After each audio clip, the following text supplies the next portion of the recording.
Assalamualaikum warahmatullahi wabarakatuh. Saya Dwi Afrida Purnomo dengan NIM 215231057 kelas 2B. Di sini saya akan menceritakan tentang Perjanjian Giyanti 1755 dan terbelahnya Jawa. Perjanjian Giyanti merupakan suatu peristiwa besar di masa silam. Situs sejarah ini hadir sebagai perekat ingatan kolektif masyarakat dengan peristiwa tersebut. Perjanjian ini lahir sebagai sebuah kesepakatan segitiga politik antara Pakubuwono III, Pangeran Mangkubumi, dan Perserikatan Perusahaan Dagang India. Nama Giyanti diambil dari nama lokasi penandatanganan perjanjian, yakni di Desa Janti. Tempat tersebut dikenal dengan Dukuh Kerten, Jatiharjo, Karanganyar, Jawa Tengah. Di masa silam, perjanjian Giyanti ini dibuat dalam rangka peredam api konflik yang telah terjadi berlarut-larut.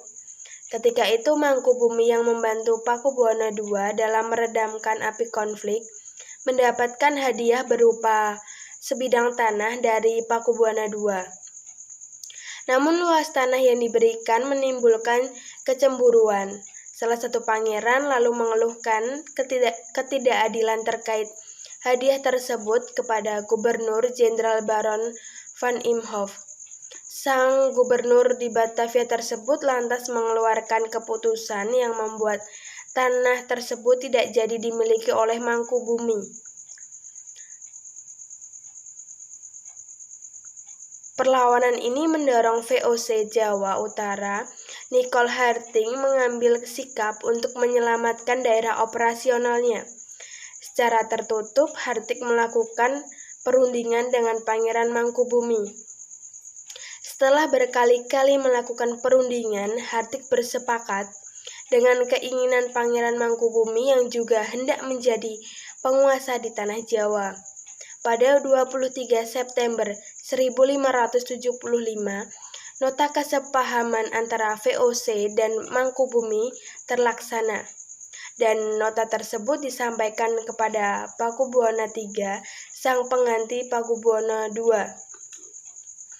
Nota tersebut menyatakan bahwa Pangeran Mangkubumi mendapatkan wilayahnya. Pada 4 November 1754, Pakubuwono III menyatakan persetujuannya terhadap hasil perundingan Gubernur Jawa Utara dengan Mangkubumi tersebut. Surat pernyataan itu disampaikan Pakubuwono III kepada Gubernur Jenderal VOC. Kesepakatan ini mendorong sebuah perjanjian besar yang ditandatangani di Desa Janti beberapa kilometer di sebelah timur Surakarta. Penandatangan perjanjian Giyanti menjadi pangkal dari terbelahnya tanah Jawa menjadi dua bagian atau yang dikenal dengan istilah Palehanadari.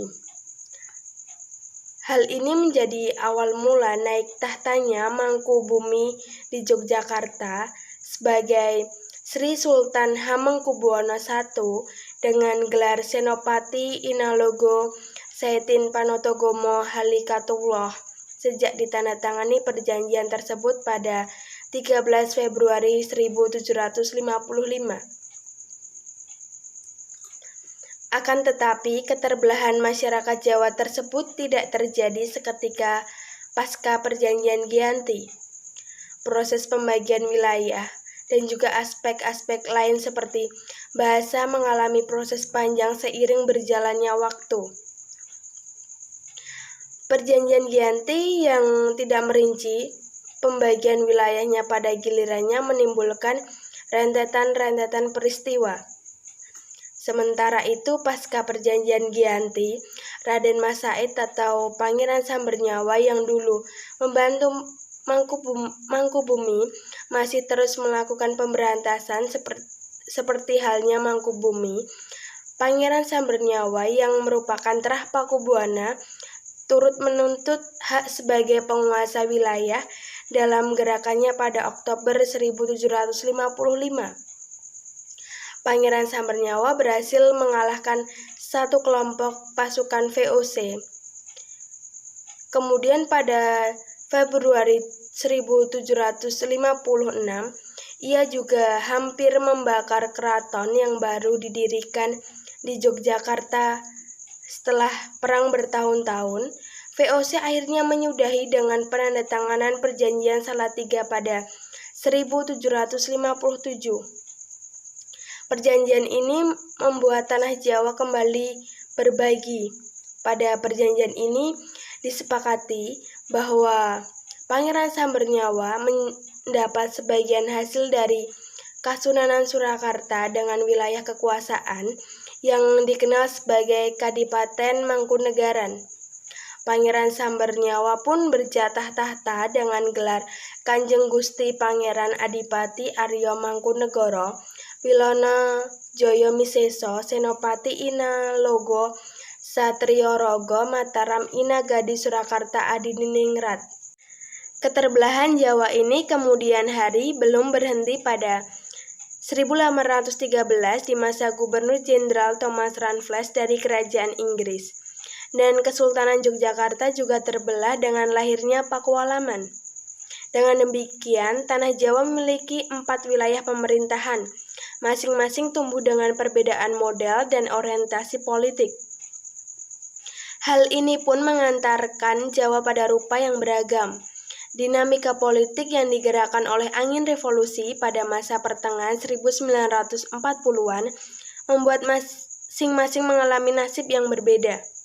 Hal ini berujung pada perbedaan status hingga hari ini. Di masa Republik Indonesia, Kasunanan Surakarta dan Kadipaten Mangkunegaran menjadi situs cagar budaya. Sementara wilayah Yogyakarta yang di dalamnya juga terdapat Pakualaman menjadi daerah istimewa. Sekian yang bisa saya sampaikan. Apabila ada salah kata, saya mohon maaf. Wassalamualaikum warahmatullahi wabarakatuh.